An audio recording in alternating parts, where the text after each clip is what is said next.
صبر وکړه. په چین کې خلک د مړو سره خبرې کوي. هو دا رښتیا ده. یوه نوې ټکنالوژي هغه څه چې له چا څخه پاتې وي لکه عکسونه، ویډیوګانې او ریکارډ شوي غږونه راټولوي او د هغې څخه ډیجیټل کاپي جوړوي. دا کاپي به د مړ شوي شخص په شان ښکاري، د هغې غوندې غږ به لري او هماغسې خبرې به کوي. دا هر څه فقط په 30 ثانیو کې سرته رسیږي او په دومره وخت کې د انسان ډیجیټل کاپي جوړوي. 600 کورنیو لا د مخه دا کار کړی. هغوی د خپلو عزیزانو د ډیجیټل کولو لپاره د 200 څخه تر $1.5 پورې پیسې ورکړي. خو چټ باکس چیرې احساس لري؟ د همدې په خاطر دا کمپنۍ د مصنوعي ځیرکتیا یو متخصص تعینوي چې تاسو سره په ژوندۍ بڼه وغږیږي، خو تاسو ته به د مړ شوي شخص په شان ښکاري. د سوپرمین په شان نورې کمپنیانې هم شته چې ورته کارونه یې شروع کړي. یو شرکت خو حتی بې اجازې د مشهورو څیرو نقلونه جوړوي. دا نو حیرانونکې ده.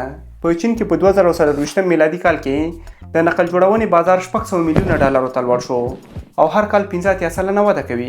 په دې وروستیو کې دولت هم مجبور شو چې مداخله وکړي. دولت قوانین وضع کړل چې له مخې ټول د مصنوعي ځیرکتیا تولیدات باید په نښه شي ترڅو د جال مخه ونیسي. همدارنګه د اجازې پرته به د هیڅ چا ډیجیټل کاپي نه جوړیږي او د 18 کالو نه کم عمر اشخاصو ته به اجازه نه وي چې ډیجیټل کاپي جوړه کړي. کیسه دا ده چې راتلونکي کې شاید دې ته ورته ډېر څه ووینئ. AI ملګری، AI بوای فرند، AI ګرل فرند او دې ته ورته نورې رشتې. دا شرکتونه د انسان د احساساتو نه اقتصادي ګټې کوي او دا ټکنالوژي ښایي هغه څه وي چې موږ د عاطفي رشتو لرې کړي.